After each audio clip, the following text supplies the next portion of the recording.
Reka duhere mu gihugu cya Nigeria rero tunyuze ku kinyamakuru bwiza.com. Baratubwira ko imirwano hagati y'abahinzi n'aborozi yakuyemo abantu 56, abavuga ko nibura abantu 56 bishwe mu gihe abakekwaho kuba aborozi bahora bimuka, nyine ngo niba aborozi borora inka zabo, amatungo yabo bagenda bimuka ndetse n'ingamiya zirimo. Bagabye ibitero bibiri muri leta ya Benue muri Nigeria muri iki cyumweru. Ibiro bya guverineri byavuguruye cyane umubare w'abantu nyine waguye muri biriya bitero. Bari babanje gutanga imibare y'abantu 17 kwa gatandatu nkuko iyi nkuru yashyizwe hanze na Al Jazeera ikomeza kubyemeza. Umuvugizi wa guverinoma yavuze ko umubare w'abapfuye ushobora kwiyongera kurushaho mu gihe ibikorwa byo gushakisha ndetse no gutabara bikomeje. Kwa gatanu umuvugizi wa polisi Anenese Wese Catherine mu ijambo rye yavuze ko umubare munini w'abakekwaho kwitwara gisirikare bateye ngo ni mu karere ko muri leta ya Benue ijoro ryose. Igitero cyabaye mu gihe hongeye kubaho imirwano yica, nyine imirwano yahitanye abantu benshi hagati y'aborozi n'abahinzi. Amakimbirane akaba yahitanye amagana n'amagana mu myaka yagiye itambuka. Inkuru yabona ku kinyamakuru bwiza.com. Anayo kitubwira ko ikisangana abantu 6 bishwe n'inkuba yakubitiye 13 mu isoko. Ikisangana abantu 6 bahasize ubuzima muri 13 bakubiswe n'inkuba muri commune ya Mangobo. Angwa ni mu gihugu cya Congo Kinshasa, aho bavuga ko ibintu bibabaje byabereye mu isoko rya commune ahitwa Balese nimugoroba kwa gatandatu ejo bundi mu gihe cy'imvura idasanzwe nkuko iyi nkuru yashyizwe hanze na Radio Okapi. Umuyobozi w'akarere ka Mangobo witwa Constant Bolamba Saile akaba yasobanuye ko nyina ya makuba yabaye ndetse n'ingamba zari zateganijwe kubahotewe n'imiryango yabo. Constant Bolamba Saile akaba agira ati rwose kugeza ubu abapfuye ni 67 barokotse. Igihe imvura yatangiraga gutera ubwoba abantu 13 bakwiswe n'inkuba. Akomeza avuga ko hamwe n'abayobozi ngo bagiye kureba uburyo bwo kwita ku bari mu bitaro ndetse no gutunga imiryango y'abapfuye.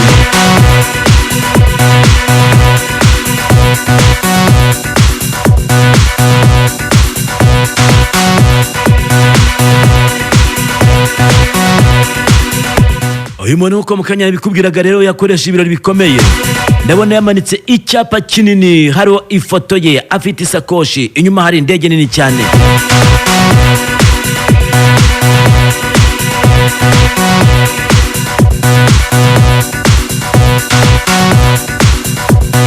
Icyapa cyanditseho muri w'icyongereza ngo the first woman to enter aeroplane in my community. Umugore wa mbere ugiye mu ndege mu muryango wanjye.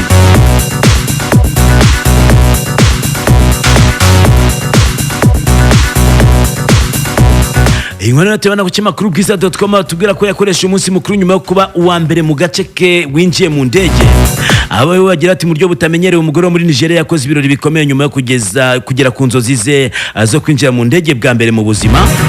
Umugore twa Gold Ike wavuze ko ari umugore wa mbere mu gace atuyemo winjiye mu ndege. Ibintu yahisemo kwizihiza mu buryo budasanzwe kabisa. Aho Gold Ike rero yabinyujije kuri Facebook kwa 4 Mata ashyiraho amashusho ye ari imbere y'indege yinjiyemo, nabwo arongera yashyiraho aho yongeyeho amagambo y'ibyishimo ndetse no gushimira Nyagasani. Nyuma y'iminsi mike rero ku cyumweru tariki ya 6 Mata 2025 uyu mugore yakoze ibirori bikomeye cyane atumira abo mu muryango n'abaturanyi ngo bazamufashe kwizihiza iyo ntsinzi. Ayo nabatwiye ko yanasohoye ifoto nini cyane ye yanditseho amagambo agira ati umugore wa mbere winjiye mu ndege mu gace kacu. Ibintu byatumye benshi batangara, abandi bamushima ku buryo yishimiye intambwe yateye. Abitabiriye ibirori bafotoye bifatanije nawe banasangira amafunguro mu birori byari byateguye neza cyane. Nubwo bamwe babonye ibi nk'ibidasanzwe, abandi bamushimiye kubw'ubutwari bwo kwishimira intambwe bwite, bavuga ko hari benshi batarajya mu ndege na rimwe, bityo ko ibyo yakoze ari ishimwe rikwiriye. Simbukiye kuri iki makuru urebe n'andi mafoto menshi cyane yagiye asangiza abantu.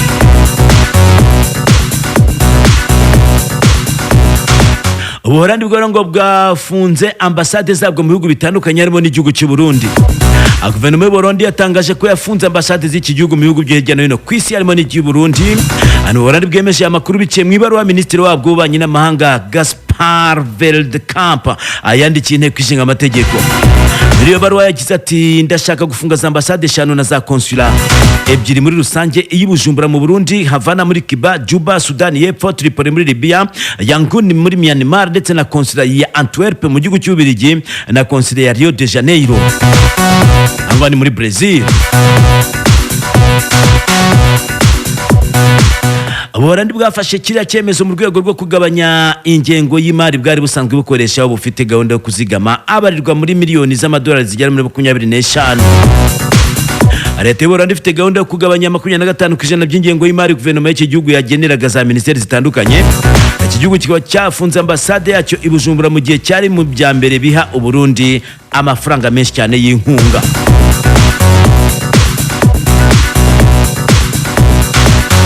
Reka ngaruke gato mu gihugu cya Kongo Kinshasa. Aha ku gihugu cy'amakuru bwiza.com atubwira ko Joseph Kabila urigoma ngo ari mu mazi abira.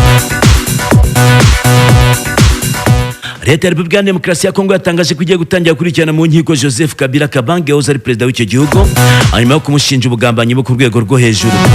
Kinshasa yatangaje ko iyi gahunda nyuma y'amasaha make Kabila avuye muri Zimbabwe aho yari yarahungiye akajya mu mujyi wa Goma akuru buri mu maboko y'umutwe wa M23. Minisitiri w'ubutabera wa Kongo Kinshasa mu itangazo yasohoye mu ijoro ry'ejo rero yavuze ko yamaze kumenyesha umugenzuzi mukuru w'ingabo wa FARDC n'umucamanza mukuru mu rukiko rusesa imanza ko bagomba gutangiza igikorwa cyo gukurikirana Kabila. Minisitiri Constant Mutamba yashinje Kabila kugira uruhare rutaziguye mu bushotoranyi bukorwa n'u Rwanda arunyuze mu mutwe w'iterabwoba wa AFC M23. Ubyibuke ku Rwanda ibingibi rubihakana. Ntacyo Kabila yari yagatangaje kugera ku mugoroba w'ejo ku mugaragaro nyine mu makuru yo gusubira muri kiriya gihugu cyangwa se kuri ibi ngibi bashinjwa n'ubutegetsi bwa Kinshasa. Gusa inshuro nyinshi yakunze guhakana ibirego byo kuba ari we muterankunga mukuru wa M23 aregwa na leta ya Kinshasa. Hagati ya M23 biciye muri Lawrence Kanyuka usanzwe ari umuvugizi wayo yatangaje ko nta kibazo abona mu kuba Joseph Kabila ari mu mujyi wa Goma igenzura. Usibye kumukurikirana mu butabera, Minisitiri Mutamba yanavuze ko hasabwe ko imitungo yimukanwa n'imitungo itimukanwa ya Kabila ifatirwa ndetse ko hafashwe n'ingamba zo kugabanya ingendo z'abakorana nawe bose muri kiriya gikorwa cy'ubugambanyi bwo ku rwego rwo hejuru. Leta ya Kongo ikaba yemeza ko yamaze gufatira imitungo y'uyu mugabo yari afite mu duce twa Kikangati, Kashamata, GLM ndetse n'ahandi. Kinshasa kandi biciye mu itangazo rya Minisitiri w'ubutegetsi bw'igihugu Shabani Lukobi Hango ari ryo nyine yasohoye yavuze ko ibikorwa by'ishyaka PPRD rya Kabila bihagaritswe mu gihugu hose kubera uruhare umukuru waryo ashinjwa kugira mu ntambara. Ishyaka ryo ntacyo yigeze ribitangazaho.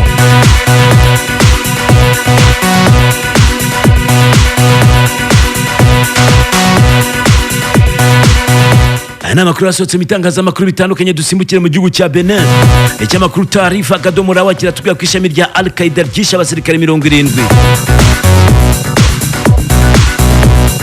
Ni ikigo gikurikirana amakuru y'ubutasi cyitwa Site Intelligence Group cyatangaje ko hari abasirikare 70 ba Benin bishwe n'abarwanyi b'ishami rya Al-Qaeda ryitwa Jenim mu gitero bagabweho kwa gatandatu ejo bundi kabisa.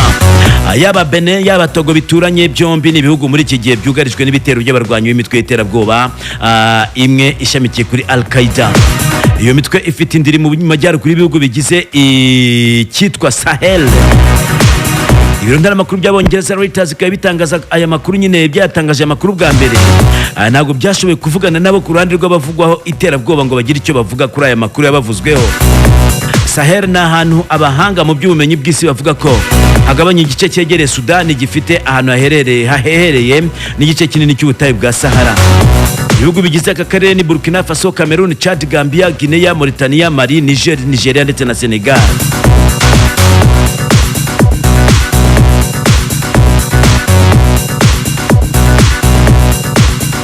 Reka dusimbuke cy'amakuru igiye Kadomo.com.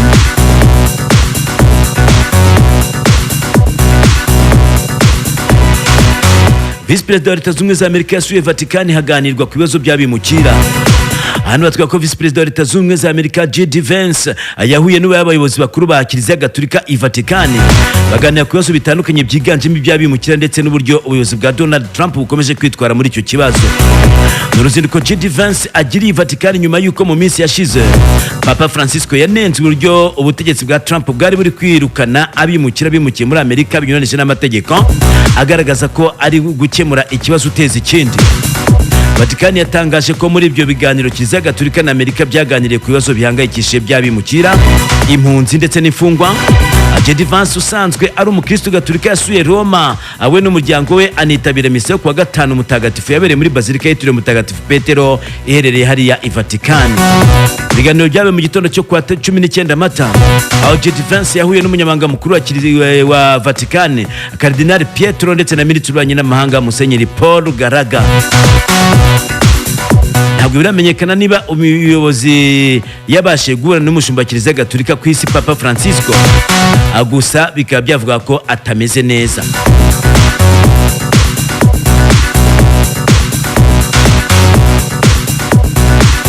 Ni inkuru abona ku cyamakuru igihe.com ukareba n'ibindi byinshi byagiye bivugwa.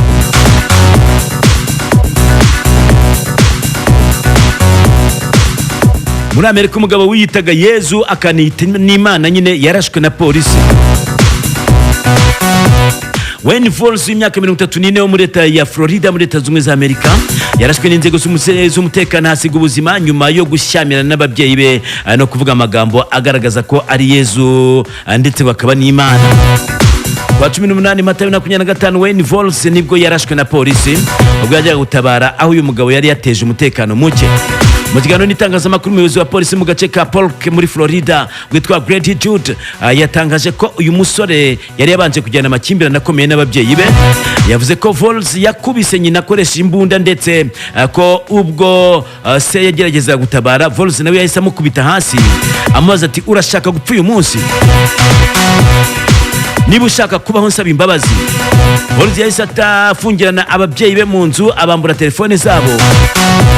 Ari naho nyine yatangiye kubabwira amagambo adasanzwe ababwira ko ari Yezu n'Imana ndetse akavuga ko nyina ari shitani. Akimara kuvuga gutyo se yamusubije agira ati turi abantu bafite ukwizera, wowe ntabwo uri Imana. Bitewe nuko se yakomeje kumwinginga amusaba ko yamureka akajya ku kazi aho akorera mu mujyi wa Bartow. Falls yarabimwemereye gusa amubwira ko bari bujyane kandi ko nahagera ari bwica abantu benshi. Ubwo se yageraga mu kazi yahise abwira abo bakorana iby'umuhungu we yabakoreye. Aba nibwo bahamagaye polisi ndetse nayo ihita itabara vuba bwangu.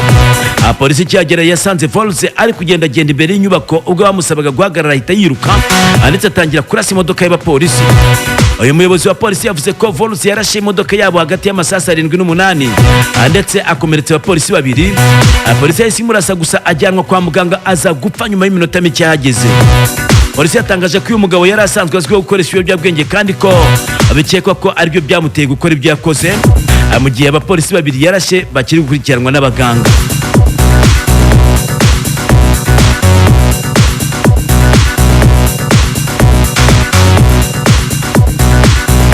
Simba cyawe cy'amakuru igihe.com.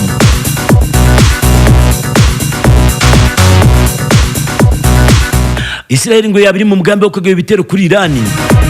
Leta ya Israel irimo gutegura kugaba ibitero bikomeye cyane ku bigo bikora intwaro za nucleaire mu gihugu cya Iran ngo ni intwaro za kirimbuzi. Umugambi idahuriyeho na Amerika kuko President Donald Trump ashyigikiye inzira y'amahoro. Israel ishaka kugaba ibitero biturutse ku kuba Iran ifashe imitwe yitwaje intwaro irimo Hamas. Bikaba bimaze igihe nyine bihanganye mu ntambara iri kubera muri Gaza. Kwa 18 z'uku kwezi Reuters n'ibiro n'amakuru by'Abongereza byatangaje ko Israel irimo gutekereza kugaba ibitero bito ku bigo bikora intwaro za kirimbuzi bya Iran mu mezi ari imbere. Ikinyamakuru kivuga ko ubuyobozi bwa Israel bwamaze kugeza ku bayobozi ba Amerika uko gahunda yo kugaba ibitero izagenda. Icyakoze n'ubwo yemeze bityo umuyobozi ukomeye wa Israel we yabwiye Reuters ko nta cyemezo cya nyuma kirafatwa. Ni mu gihe kwa 16 Mata ikinyamakuru The New York Times cyatangaje ko President Trump yanze icyifuzo cya Israel cyo kugaba igitero kinini aho we yahisemo gukomeza inzira y'amahoro ndetse n'ibiganiro.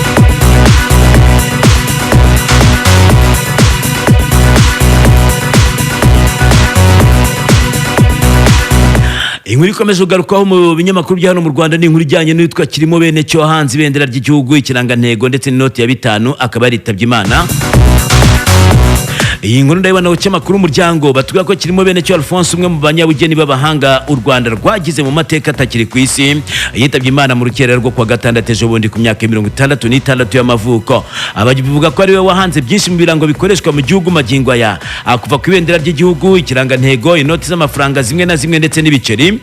Kirimo Benecyo ngo ni gake cyane yavuzwe mu itangazamakuru nubwo yakoze ibikorwa by'indashyikirwa. Yakoze ikiganiro kimwe gusa mu itangazamakuru aganira n'ikinyamakuru Igihe avuga ku rugendo rwe mu bugeni. yari umuntu uca bugufi ariko ufite impano ifutse, agakunda kuganira no gutebya ku buryo abantu bato ngo bamwibonagamo. Ubugeni yabutangiye akiri muto yiga mu ishuri ry'ubugeni ku Nyundo, aratsinda, arangije abona amahirwe ye yari yatanzwe na leta zunze ubumwe z'Abasoviete ajya gukomereza mu by'ubugeni muri Institut des Beaux-Arts de Kiev, ayiga ibijyanye na art graphique. Asoje amasomo yagarutse mu Rwanda maze mu 1988 abona akazi mu icapiro ry'ibitabo by'abanyeshuri, aho yarashinzwe ibijyanye no gutekereza ibishushanyo, gukosora amagambo ndetse no gukora igishusho aribyo bandi bita design.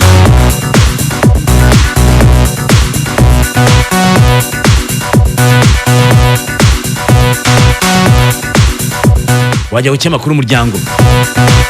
Inyamasheke umusore akurikiranwe gusambanya umwana w'imyaka 4. N'umusore w'imyaka 18 wo mu murenge wa Karambi mu karere ka Nyamasheke wataye muri yombi hakekwa gusambanya umwana w'umuturanyi w'imyaka 4. Uwo mwana bikeka ko yasambanijwe ubwo we n'abavandimwe be bari bagiye kugama iwabo w'uwo musore. Yabera mu mudugudu wa Gitwe, akagari ka Gitwe, ubwo umubyeyi w'uwo mwana wasambanijwe yari yamusiganye na musaza we w'imyaka 8 agiye mu gasoko guhaha. Umubyeyi atashye uwo mwana w'imyaka 8 yamubwiye ko mushiki we atambaye akenda k'imbere kandi bagiye kugama akambaye. Umubyeyi ahise ajya mu rugo bugamyemo, umusore amubwira ko imvura yaguye arabaryamisha ariko ngo arebye abona intozi ziri kurya uyu mwana w'umukobwa ngo ntizirye musaza we, bituma amubyutsa ajya kumuryamisha mu cyumba cye anamukuramo ako kambaro k'imbere. Bukeye umubyeyi yagiye kugisha inama umunyamabanga nshingwabikorwa w'akagari, ibiri amahire asanga uwo musore ariho yicaye. Ubuyobozi bumubajije niba yasambanije umwana koko, undi arabyemera asaba umubyeyi w'umwana imbabazi. Ubuyobozi bw'akagari bwahise bukorana n'izindi nzego harimo n'iz'umutekano, uyu musore atabwa muri yombi, naho umubyeyi n'umwana ajya kumusuzumisha muri Isange One Stop Center yo ku bitaro bya Kibogora. Umuyobozi w'akarere ka Nyamasheke wungirije ushinzwe imibereho myiza y'abaturage Mukankusi Atanazi yashimiye umubyeyi waharaniye ko umwana we abona ubutabera, avuga ko gusambanya umwana ari icyaha gihanwa n'amategeko, bityo ko atari ibintu byo kungirwa mu miryango.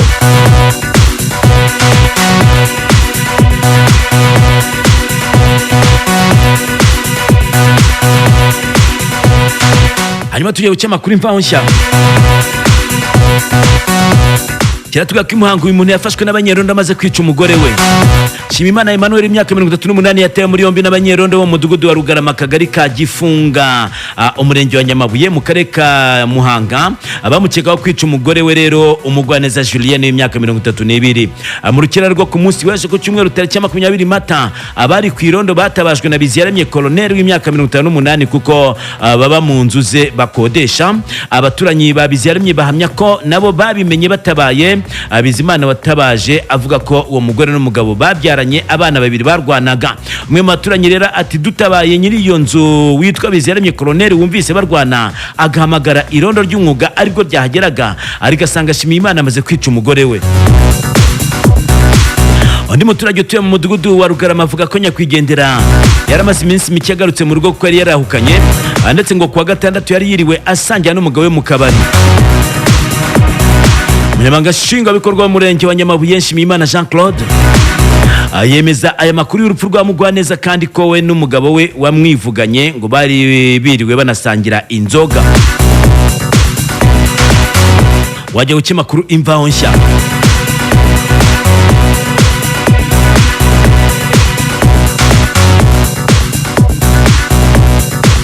Iki makuru kandi kiratubwira ko Irusizi abasore 2 bafatanywe moto bibye bagiye kuyambutsa mu gihugu cya Kongo Kinshasa.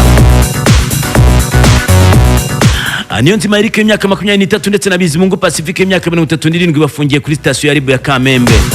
Ani mu karere ka Rusizi nyuma yo gufatanwa moto ifite plaque RC 640K. Bayibye Ntakirutimana Samuel aho yayibitsaga kuri centre y'ubucuruzi ya Tara. Mu mudugudu wa Byangoma akagari ka Tara umurenge wa Mururu mu karere ka Rusizi. Tuyizere Samuel wahaye amakuru ikimakuru imvaho nshya uvuga ko bakiyiba ariwe bahaye akazi ko kuyambutsa mu gitondo ayijyana Bukavu muri Republika ya Demokarasi ya Kongo ngo bajye kwigurishayo, ko bayibye nijoro mu mvura bayisanze aho nyiro yari yayishyize kuko asanzwe ayiharaza.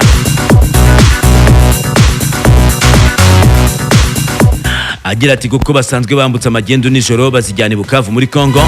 Mama magaye bambwira ko bagiye kumpa akazi ko hari moto baraje ahantu bazinduka bayishwanyagura ibice byayo bakabishyira mu mifuka, nkayizindukana nyijyana Bukavu muri Kongo, ngo tukazahurirayo aho bambwiye ko bazanyishyurira. Ndabemerera ariko nshaka gutanga amakuru, nuko nayatanze barafatwa.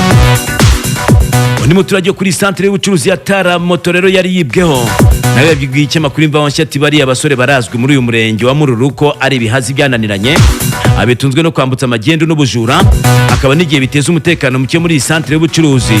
Tugega ko byaba bifata n'ibiyobyabwenge.